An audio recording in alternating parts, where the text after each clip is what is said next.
C'est une belle histoire, celle d'une jeune femme qui a quitté sa vie parisienne, son travail dans une maison d'édition pour devenir savonnière dans le Minervois. Elle fabrique aujourd'hui du savon bio, un parcours atypique, une histoire que nous raconte Pascaline Ariza.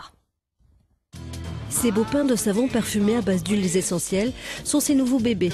Annabelle les chouchoute, les peaufine. Cette Parisienne a lâché les maisons d'édition, son emploi de critique littéraire pour fabriquer des savons bio selon une recette ancestrale.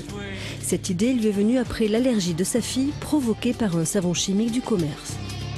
On a découlé une passion infinie, c'est-à-dire que du jour où j'ai fait mon premier savon, en l'espace d'une année, j'ai fabriqué 100 kilos. Il y en avait partout à la maison. On ouvrait un placard, il y avait du savon, on en ouvrait un autre, il y en avait parfois. Bon. Et là, effectivement, mon mari venait de monter sa propre entreprise et on s'est dit, allez, même pas peur, on essaye. Et l'idée fait son chemin. Un déménagement dans le Minervois, une formation à Fort-Calquier, 2 ans d'apprentissage dans sa cuisine et la voilà, dans un vrai laboratoire de saponification à froid.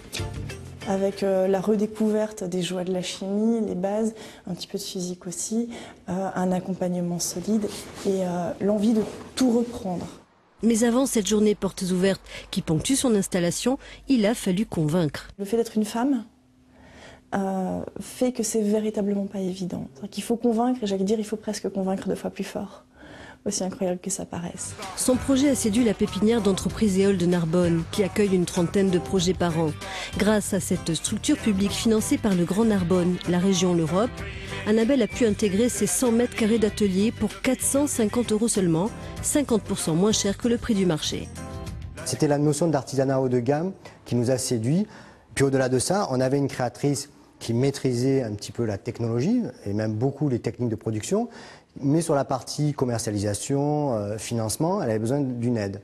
Et c'est là-dessus où la pépinière a mobilisé ses partenaires et son équipe pour l'accompagner dans la recherche de financement, sur la réflexion stratégique. Et comme pour tout créateur d'entreprise dont l'apport financier est faible, les banques sont forcément frileuses.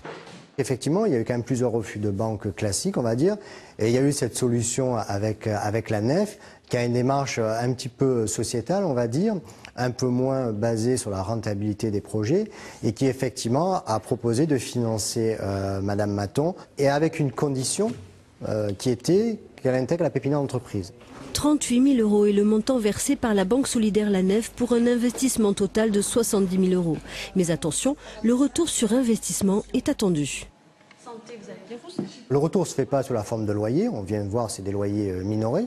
Il se fait sur le fait d'intégrer sur le territoire une entreprise qui, au bout des 4 ans d'accompagnement, va rester sur le territoire, va peut-être acheter un bâtiment, construire, va créer des emplois.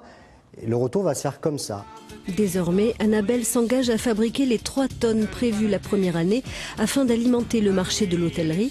Objectif final, la création d'une dizaine d'emplois.